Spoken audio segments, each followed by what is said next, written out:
Hi, this is the Mito podcast. I am Ashley, And I'm Megan. and today we have a very special guest.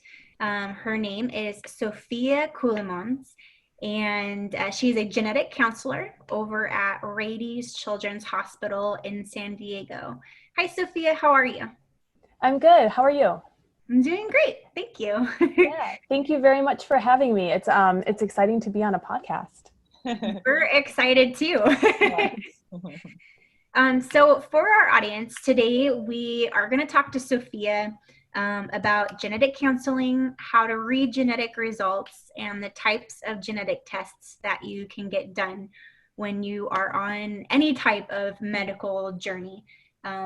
Obviously, for us, we're talking about mitochondrial diseases, but this can be done for any genetic disease, and it pops up quite often when doctors are trying to figure out when your child has different needs, just to figure out where they stem from, and also to help you navigate your journey and figuring out medically, or maybe even throughout therapy, of things that your child may or may not need.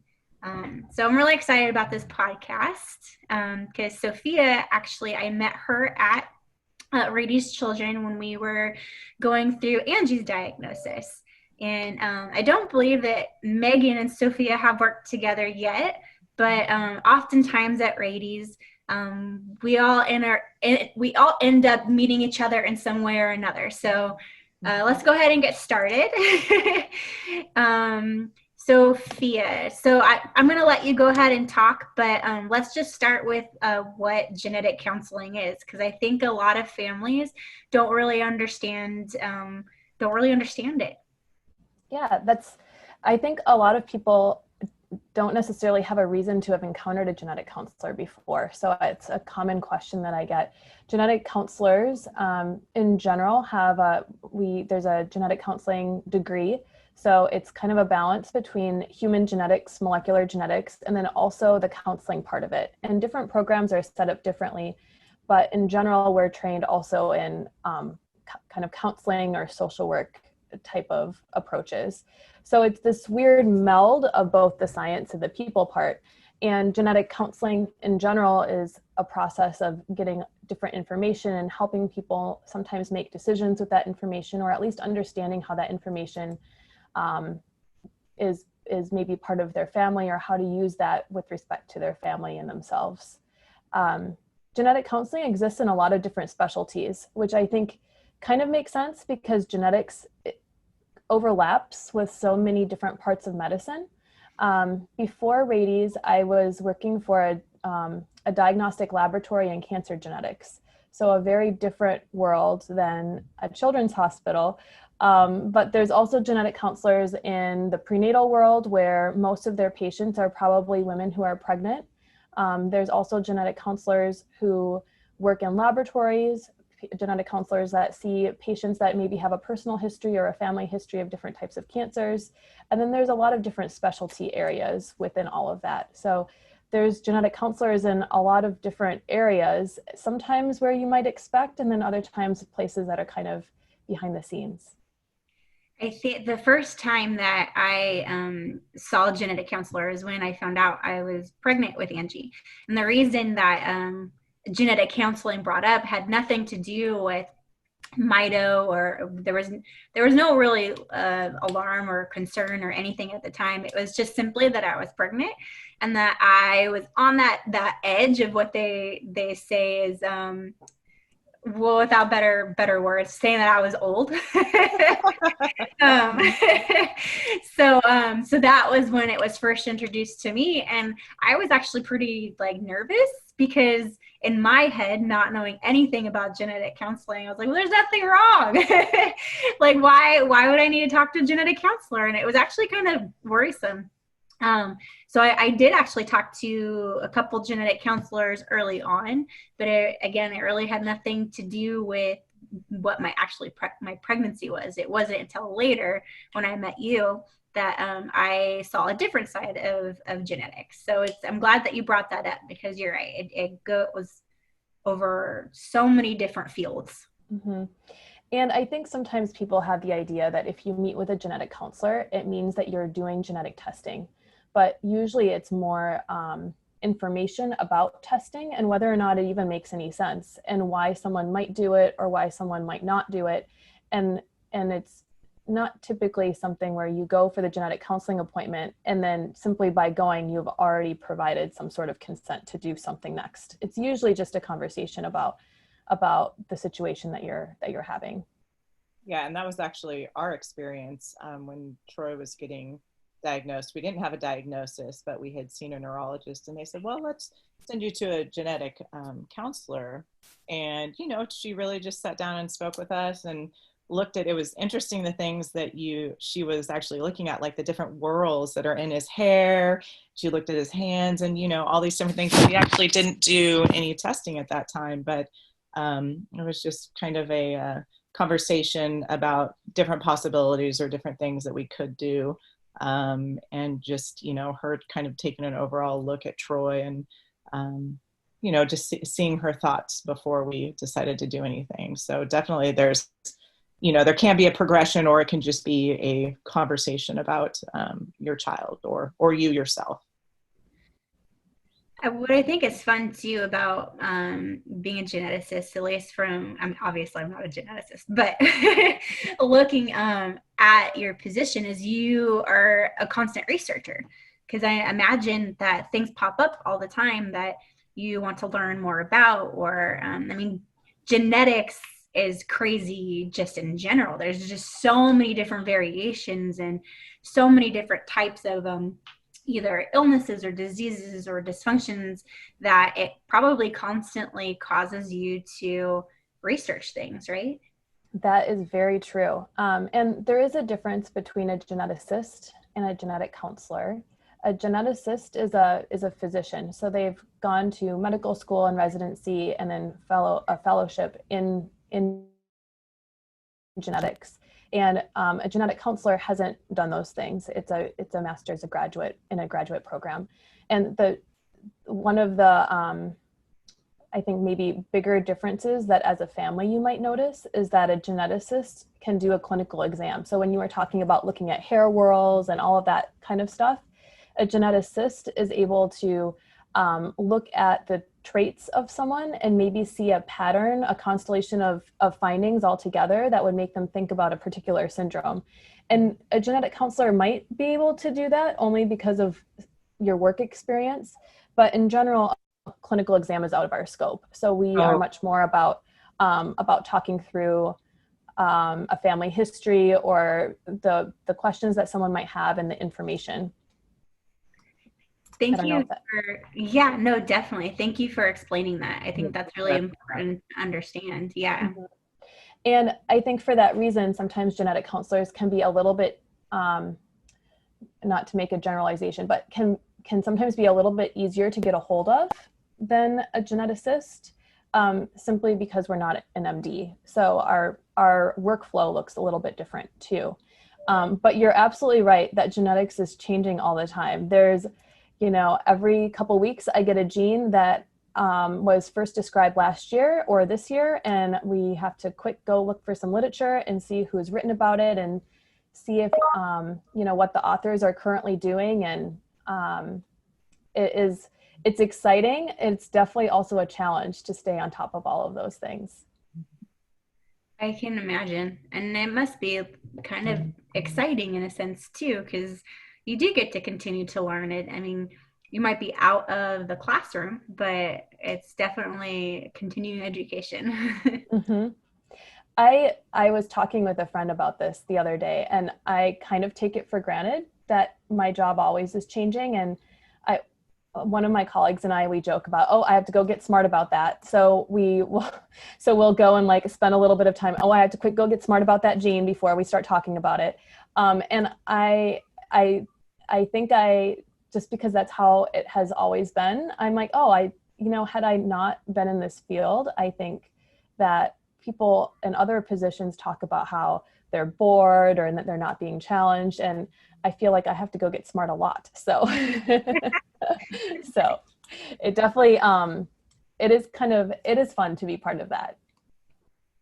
Well, I know with Troy, he just actually received a new genetic diagnosis, and our geneticist that we now see said that definitely if he was tested 10 years ago, we wouldn't have even had this diagnosis. Mm-hmm. So it definitely shows how much science is improving, and we're finding so many more things when it comes to the genome and our genes in general. So it's very interesting.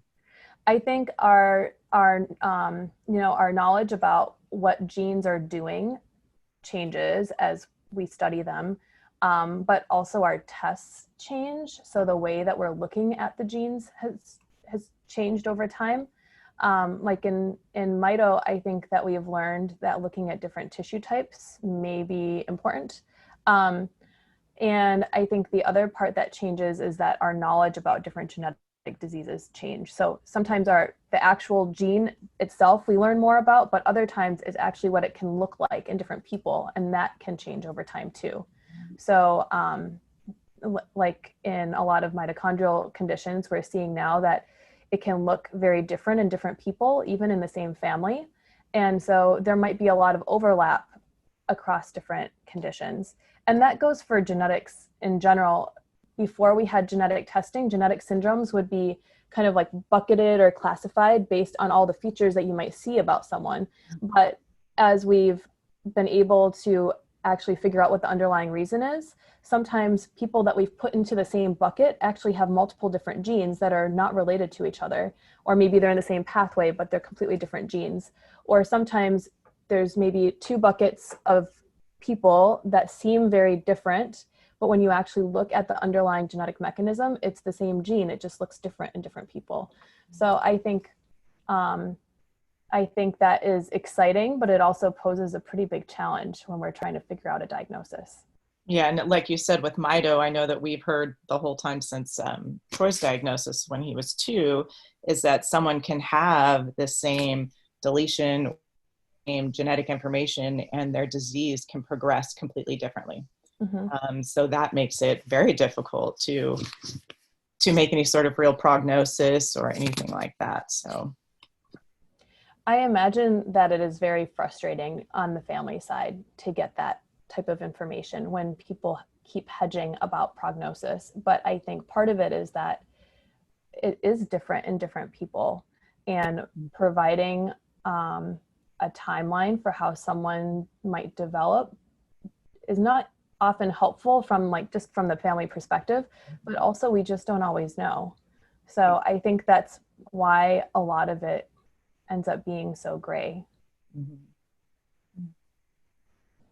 I think I was just trying to sort my thoughts before I spoke, but I agree and I disagree. I think that as a family perspective of like when you first get your diagnosis, yes, you want to know everything and you want to know who's exactly like you so that you can understand the road that you're on. But at the same time, it kind of is, I'm going to stretch here, but it's positive too, because you see some things that you don't want your life to turn out as, you don't want to have happen to your child. So you can kind of hold on to that hope of all our genetics are different, so maybe our road will be different. And oftentimes with mitochondrial diseases, it is for the exact reason that we were just talking about of everybody is affected differently. And even if you have the same gene affected,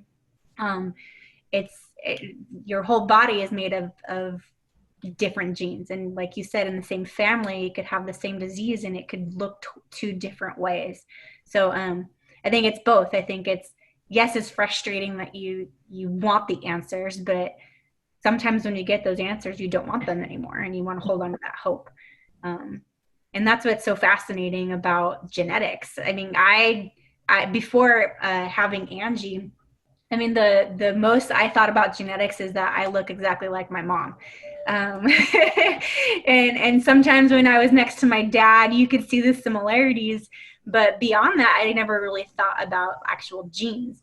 And now with this road with Angie, it's very interesting, and it's crazy to see your body is just like a galaxy. Like you have the galaxy. I mean, you have stars everywhere, and every single one is totally different. And we're really not that different than that. I mean, I know that's another stretch of comparisons, but in the realm of understanding, it kind of isn't. So I can see how your job can be, I can see how your job could also be frustrating because you want to give those answers, but at the same time, you can't. It's just not where we are with science, but it's a constant learning pattern.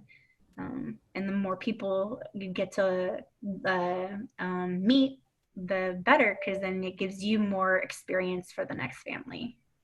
Mm-hmm. So why don't we, I know earlier when we started the podcast, when we started recording, I said we were going to talk about genetic counseling, how to read the results, and then the type of tests, but I'm going to switch those last two, because now I realize that doesn't really make sense, the order that I put it in. Why don't we talk about the types of genetic tests, and then we can talk about how to read genetic results. So what kind of genetic tests can people get done? So in the pediatric world, there are certain tests that are more common, and that changes in different specialties. So I think sometimes it's helpful to take a big step back, and you were talking about how our genes are, it's kind of like a little galaxy in your body, right? And we have over 20,000 genes in almost all of our cells. And so if you think about them like they are little books, little instruction manuals that code for all of the different parts of our body. And some of them are things like traits that you can identify when you're talking about how you look a lot like your mom. Maybe you can kind of see which genes that might be. Some of them are more about controlling where different tissues grow as a baby is growing, kind of an embryology. Sometimes some of those genes are controlling different chemicals that are important in different pathways. And the way that we do testing reflects some of that. So for example, of those 20,000 genes or so, many of them come in pairs. We get one from mom and one from dad. And there are some tests that can look to see if you really have two copies of large sections of your genetic material, or if maybe there's a piece that's missing that includes a couple genes, or a piece that's extra, a duplication that maybe would explain what's happening in someone. And in pediatrics, that's probably the first test. We call it a microarray, but it's basically taking the genetic material and chopping it up into tiny pieces and then looking to see if there really are two copies of everything. That type of test is used a little bit more when someone might have multiple different medical issues that seem unrelated to each other. And sometimes a geneticist exam can help us think about doing a microarray. Other types of tests are more specific about the genes, where they actually go through a gene letter by letter, like a spell check, and then also look for pieces like a sentence that's missing or a sentence that's extra. It's closer, it's looking at it closer than maybe a microarray might. And those types of tests sometimes come in panels. Sometimes you might look at 5 genes or 20 genes or a couple hundred genes all at the same time. So for example, sometimes there might be a panel that's about microcephaly. So it's all about genes that are somehow related to maybe why someone might have a smaller head. Or there might be an epilepsy panel where all the genes are somehow related to seizures, but some of the genes are also related to other medical issues, and some of them really are just seizures. So you can kind of like lump them all together. And then for Mito, it is a little more complicated, as you know. So if you do testing of the blood, you're only looking at those types of cells. And for mitochondrial functions and for our mitochondria is where the food we eat and the air we breathe is turned into energy that we can use. And so that includes lots of different genes. So there are probably over 1,000 genes that are just in our regular genetic material that are all part of that process. And then there's the actual genes in the mitochondria, the mitochondrial genes. And there's just 37 of them there, but all of those are important in that process. And so doing testing for something like that is a little bit different. Sometimes we still start with the blood. Sometimes we can do testing of the saliva, or someone might have a muscle biopsy where a piece of the muscle is looked at, and they're looking for the mitochondrial DNA, but they're also looking to see how the muscle actually looks like underneath the microscope, because there can be clues that might give someone an idea about what to think. And then sometimes people can also look at the urine, looking also for mitochondrial DNA. It's so fascinating. Like just hearing you talk and just thinking about like what we've done. No, every time I hear about the tests, it's just fascinating to me. Mm-hmm. It's crazy what we can do. Um, so, well, I guess for us, we use, and we've talked about this in other podcasts. We did the blood first, and we tested Angie, myself, and Andrew. And I believe Megan, you just did that as well, right? Well, we first did saliva. Well, I'm sorry, I should say we did a muscle biopsy first. And they didn't do any genetic testing on the muscle biopsy until quite a few years later. But like you said, they looked at the fibers and they said he had red ragged fibers, which are kind of a telltale sign for mitochondrial disease. And then we just recently, we did a clinical exome where we did have Troy's father and myself. And that's the first time we had done that. And the reason I bring that up, oh, sorry, Megan, go ahead. Oh, I just said that was blood. The last one was blood.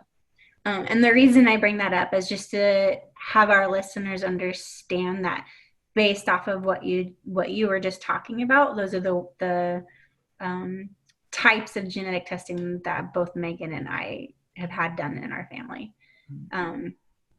Is there, so, and I actually, over our last meeting, found out about the urine test, which I didn't know about in previous years, which I think is crazy too. Like I never thought about it, but now that I understand it, I'm like, oh, that makes sense.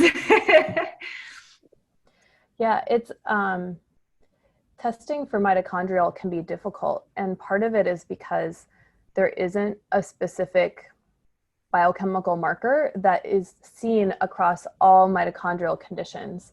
So instead, it's like you're gathering lines of evidence about a person and trying to see if it matches, or if maybe something else is a better fit. So that is part of the reason why there's so many different ways of looking at how the mitochondria are working. And sometimes it's DNA, but there's all those other types of tests like the muscle biopsy, or different, looking at different levels of different chemicals in someone to see if that maybe would be the reason, or matches a mitochondrial function issue. It's kind of funny when you think about it, because we have so many thousands of genes, but every gene has hundreds or thousands of letters that make it up. And sometimes it's just one letter that's different that changes how the gene works. And when you think about, like us as an individual person, if you think about yourself, you yourself have letters that are in your genes that have never been seen before.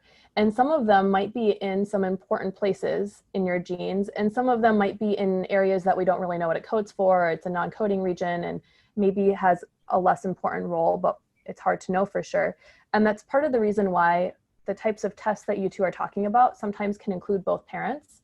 Because if you're doing a test that's looking at not hundreds anymore, but thousands of genes all at the same time, it can help a laboratory analyze that, so that if someone is looking at a gene and they see a letter that they're not sure about, and they wonder if it could maybe be the reason for why that gene isn't working, they can look to see if the parents have it, because that can sometimes help them. If it's new in a person for the first time, sometimes that might make them think that maybe that's more likely to be the answer. If it's maybe also seen in mom or also seen in dad, and they don't seem to have those health issues, sometimes it might be more likely that it's just a family variant of normal. That's maybe it's a difference in how you might spell something. It's like the word gray or the word gray, where it's Gray or Grey, and you see it and you're not confused about what it means. And so there's probably a lot of spellings in our genes that are like that. It's just hard to know right away when we haven't seen it before. That actually brings up a good point that I think would be great if we could cover it. Um, uh, the reason that, so going back to testing and why we test the mom and we test the dad with mitochondrial diseases is the old school thought is that mitochondrial diseases are only inherited by the mother, which in today we realize that's not true. It does not mean that just because the word mitochondria, because your mitochondria comes from your mother, doesn't mean that it specifically is inherited that way. And that kind of brings us to mitochondrial DNA and nuclear DNA and why it is important to test the father. Mm-hmm. Our like we were talking about, the processes, all the functions in mitochondria are very complicated, and it takes more than just the 37 genes that are in the mitochondria to do all of that. So there are a number of nuclear genes, so in the rest of the genetic material in the nucleus, that also play a role in how a mitochondria functions.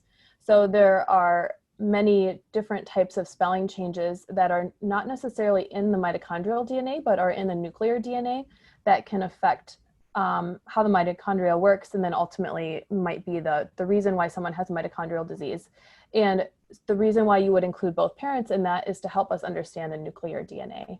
So, so you're right, we hear mitochondrial disease, but it doesn't necessarily mean that it's from the mitochondrial DNA, which is kind of a confusing thought. So it's just that what the mitochondrial is doing is multifaceted, and it also requires many genes that are from the nuclear DNA.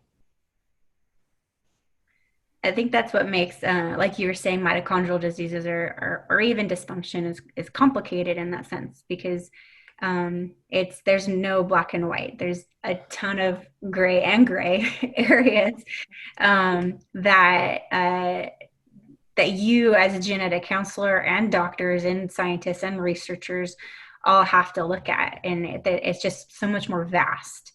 And it also leads into why every child is so completely different. It's just a very complex area. I mean, it's, again, going back to that word, it's just fascinating on how in depth it can get.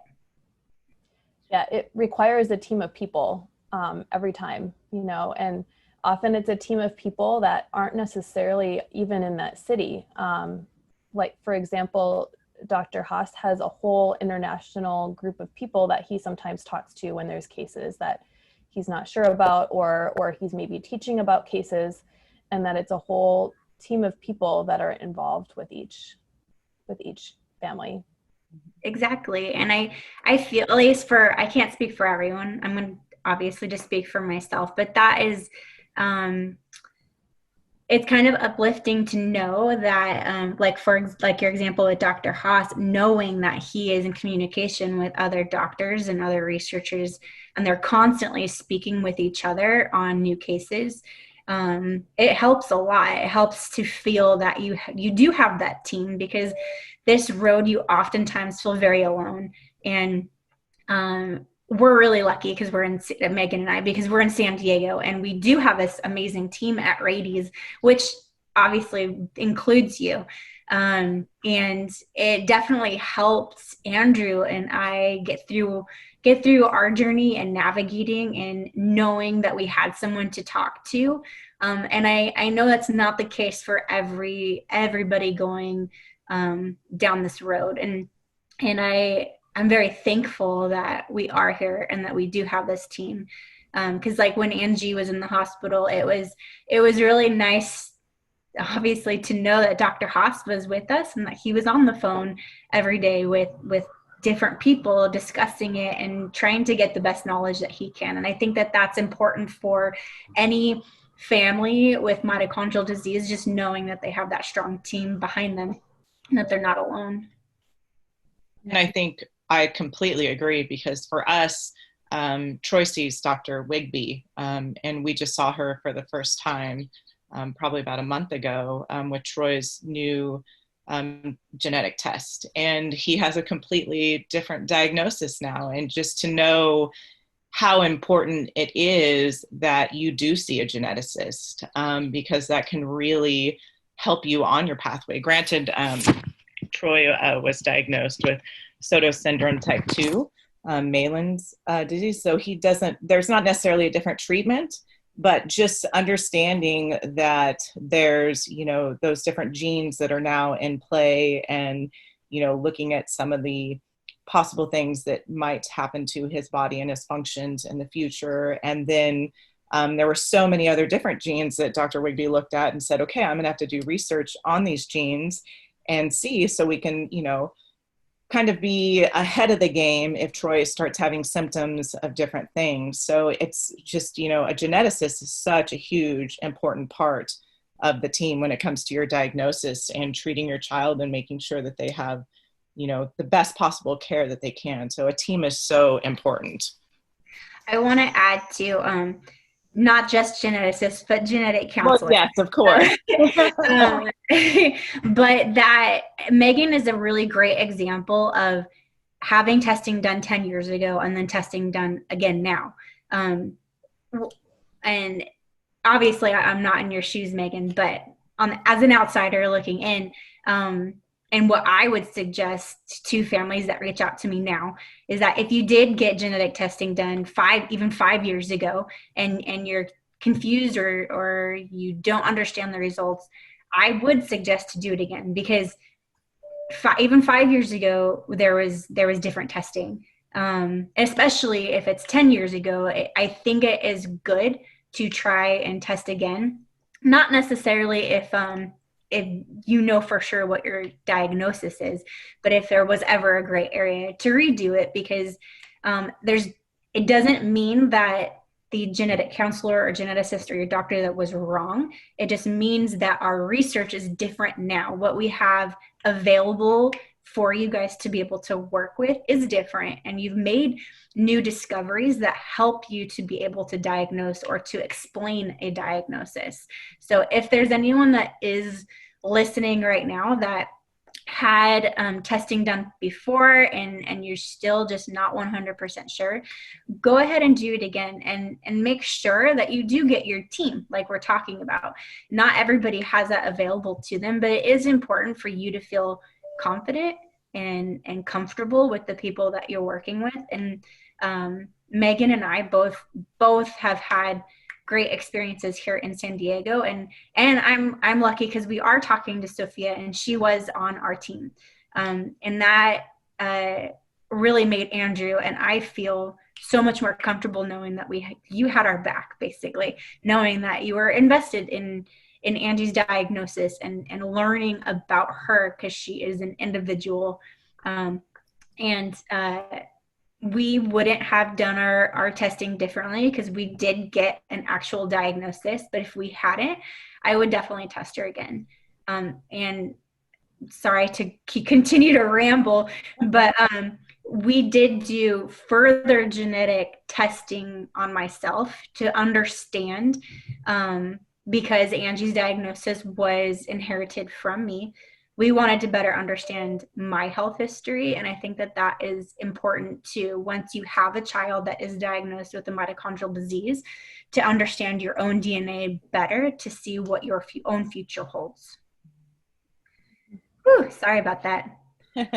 And Troy was in a complete gray area, which is one of the reasons we did testing again. He doesn't have necessarily any markers for a mitochondrial disease.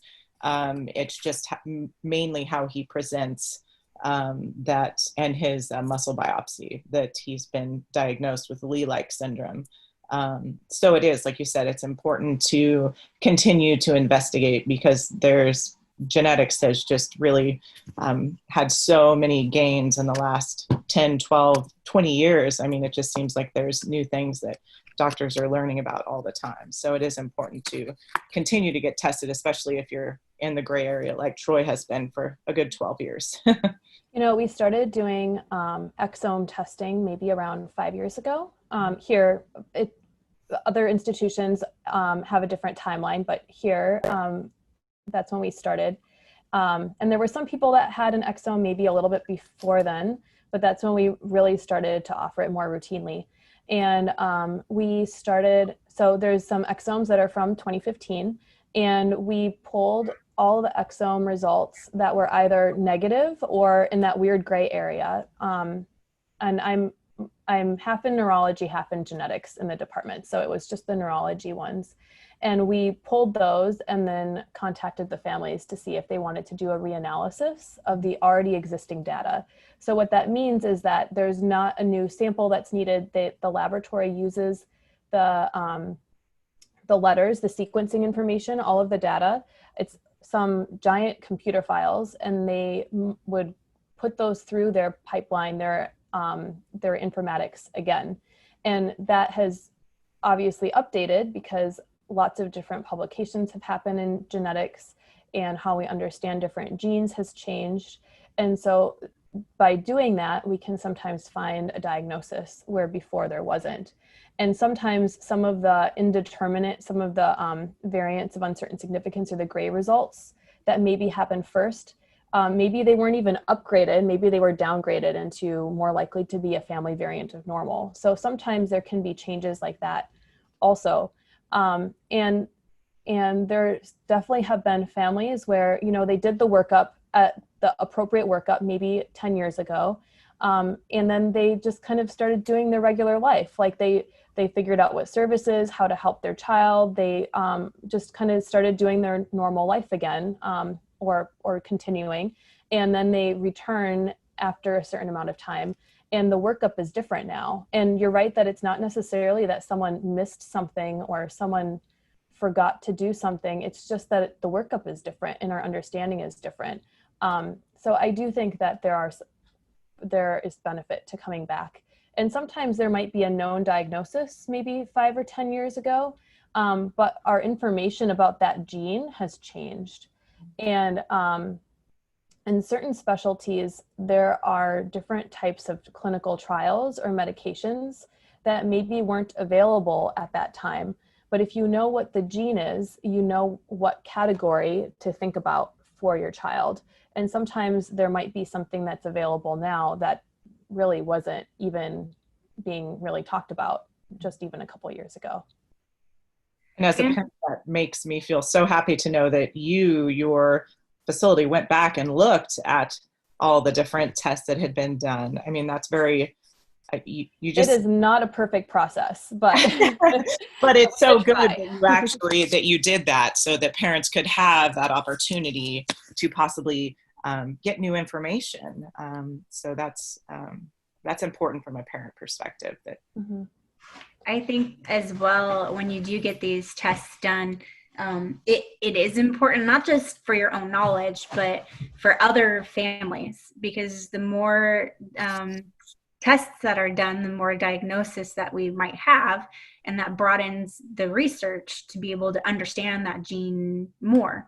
And as Megan has said in other podcasts too, is different trials that are open.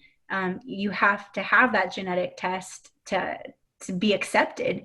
So there's so many different levels of why it's important, not just for your own family or your own child, but for other families, for trials, for all these different reasons of getting these tests done. I want to ask one more question about the tests, and then we can move on, because I know that our time is a little bit limited.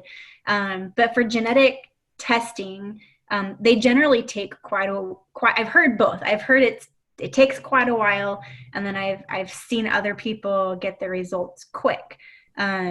What is the difference, or why would it take so long? Because it can take 3 to 6 months to get your tests back. It depends a bit. There's a couple of factors. So some labs just have a different turnaround time. There's two labs that we use for exome testing. One lab takes around 3 months and one lab takes around a month. So it's just a difference in labs sometimes. Sometimes it's a difference in the type of tests. Some tests just take longer to run than other tests. At Rady's, the system is that a physician or a genetic counselor may put an order in for the genetic test, and then it has to go through an authorization process through insurance. And that time, the lab hasn't received any sample, the test hasn't started, but there is this process from the time that it's ordered to when you get the result.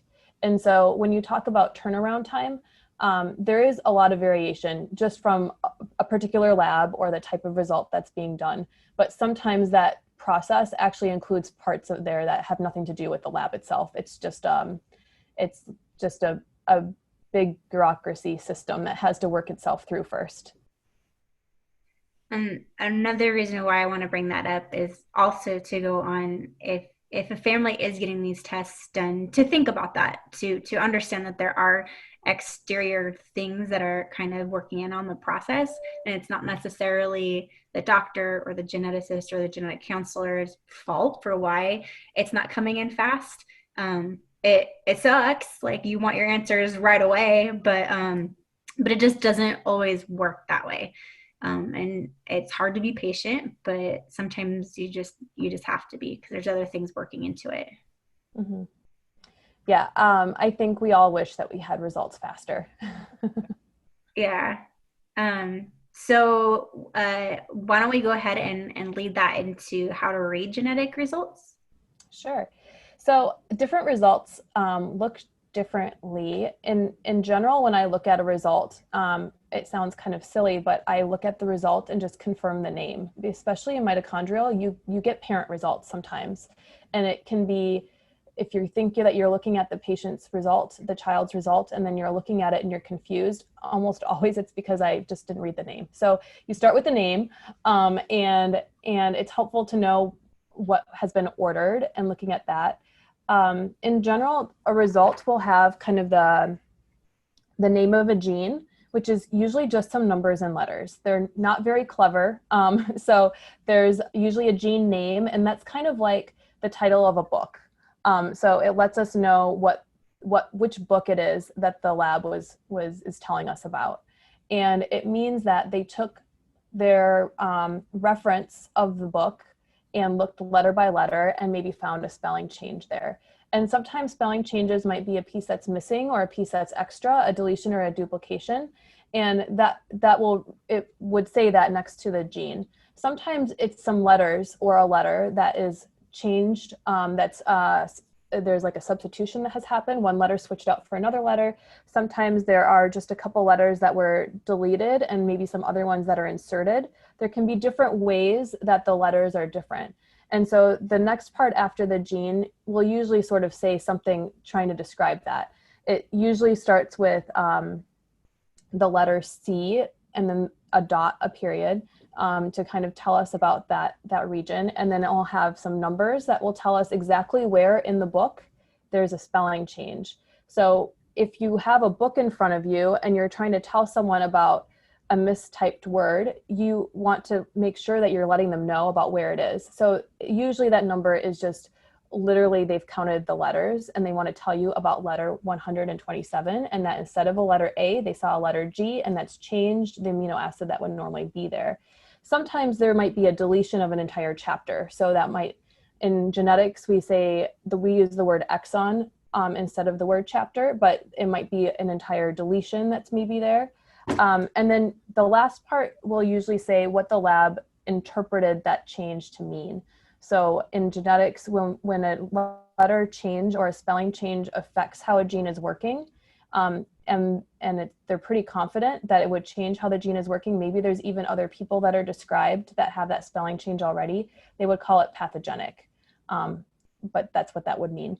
And then there's sort of some tiers. So something might be pathogenic, and then at the way bottom, it's benign, so a family variant of normal. In the middle, there's a variant of uncertain significance, so it's that gray that we've been talking about. And then there's two in the middle, so it goes pathogenic, likely pathogenic, and then if you move further down, it goes variant of uncertain significance, and then likely benign, and then benign. And that's kind of how you can read those results. Sometimes it involves talking to people more on the research side or the laboratory side to understand why something was interpreted the way it was interpreted. And then sometimes someone might want to do additional testing to see if they can try to tease that out a little bit more. And I know when we received Troy's genetic test, the results, for someone who, I mean, I understand genetics. I have a degree in biology, but I'm by no means a genetic counselor or a geneticist. So, we understood to a point, but it's definitely something that you want to speak to a genetic counselor or a geneticist about. It's really difficult to decipher all that information and understand what it means. And I have to say that I have to, give you an amazing compliment, because Ashley spoke so highly of you and how the conversations that you had with she and Andrew and how you just made them feel just very important, and that you understood and that you were researching, and you were going to find out as much information as you could for them. And that's so important, because on our medical journey with a child, we don't always run into those situations where you really feel like someone is connected with you and they're really working towards helping you figure out your diagnosis for your child. So you must be extremely amazing. But you definitely, with those results, it's important to speak to a genetic counselor or geneticist. I know we immediately went on the internet and we're looking up the gene and the number, and it can lead you down a very crazy road. Mm-hmm. So it's very important to speak to someone like you when you do get those results. Yeah, the results can be a challenge even on in our genetics field. Sometimes results can be difficult to figure out, and that's very kind of you to say. I think there's I sort of think about it like there's genetic information that I need to figure out. Like I need to go home and get smart about something, right? And so there's that part of it, but then there's also a part of translating that information to someone in a way that makes sense, because otherwise you're just talking about letters and numbers and functions, and that doesn't necessarily mean anything to someone. And so I tried to translate it into a way that at least will make somewhat sense. And maybe I'm just relaying why I'm confused about something, right? Because sometimes that's how it is too. But then at least I feel like someone can feel like they're part of the experience, instead of just kind of like going to an appointment and sitting in the parking lot after and being like, I don't know what that was about. So I hope that comes through in the people that I meet with, but I also know that it is scary when something like that is happening to your child. And I can't imagine the types of feelings that people have when they are trying to figure out what's going on and they're talking to essentially strangers, right? I mean, you hopefully trust that they mean well, but you don't know who they are, and you're trying to figure out what's going on. And it is a privilege to hear what people's experiences are and what they're worried about, and hearing their types of questions and try to figure out how to best help them. And maybe I don't actually have something that I can provide, but at least I can listen to the experience. And I love your explanation of how to read, like with comparing it to a book. So I think that is unique. It's a unique way to look at it. And I'm actually, I was picturing Angie's diagnosis in my head, like the printout of it. I'm like, oh, that's crazy. It's interesting to think of it that way. Because everybody knows you're taught very young how to read a book, obviously, and how to figure out how to navigate through a book, and using that in genetic terms was really good. And I'm sure that a lot of the people that are listening are probably gonna go and like dig up their genetic results and look at it and be like, wow, that's amazing. So thank you for explaining it that way, because I know it's going to help a lot of people to figure it out that way. The analogies I use are also the ways that I think about it. So it reveals something about me too when I say those analogies. It does. And it's amazing. And like Megan said, and I've said it earlier, you really helped us on our process. I was trying to not cry when Megan. We do that a lot on this podcast, but it does help to know that we weren't going to go to the car, like you said, and sit in the parking lot and be like, what just happened? Because that has definitely happened multiple times with other doctor's appointments. And And I know that I hear about that all too often in different support groups that I'm a part of, and hearing families just starting their, I keep saying the word journey, but it is starting this new life. And it helps to have people like you on our teams to be able to explain things and kind of be the friend that you can go and see in a doctor's appointment. It helps. And just have that compassion, Yeah. know that this is scary for parents. You know, it is something that they don't want to go in the car and sit and think about and still be confused. I mean, of course, there's still going to be confusion. You know, that's no one's fault. This is, you know, especially with complex diseases. I know Dr. Wigby was like, well, Troy is very complex medically. And it's like, well, of course he is. And I don't expect her, you know, or you to have all the answers. But when you do have compassion and you explain to the best of your knowledge, and it's just, it really takes a weight off of parents, and it's really important. So is there anything that we haven't covered, or anything that you wanted to talk about, or that I like skipped over that you maybe wanted to say? No, I think we covered the what I was thinking about. Yeah, it's always kind of, I don't know if fun is the right word, but it's always, I don't know, I think it's fun to kind of talk through genetics with people and just have a conversation about it, because there, you know, it is kind of crazy when you think about it. There's just so many different thousands of genes, and who we are isn't all gene based, right? People are very complicated, and trying to sort through that is difficult. And then of course we have all of our experiences that shape all of that too. So, you know, I learn a lot about myself and how the world works, right, through working with other people and other families. So I'm glad to have been here or be on the podcast. Thank you for having me. Yes, thank you so much. We appreciate. Yes, thank you.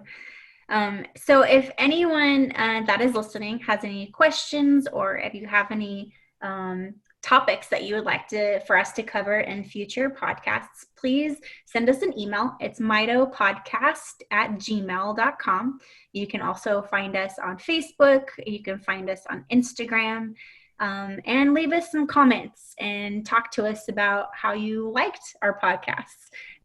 You can tell I didn't add the didn't like into our podcast. Just kidding. If there is something that you would like to see different, or if you want us to cover, please let us know. We're open ears. I'm Ashley, and I'm Megan. And we will talk to you next time. Thank you for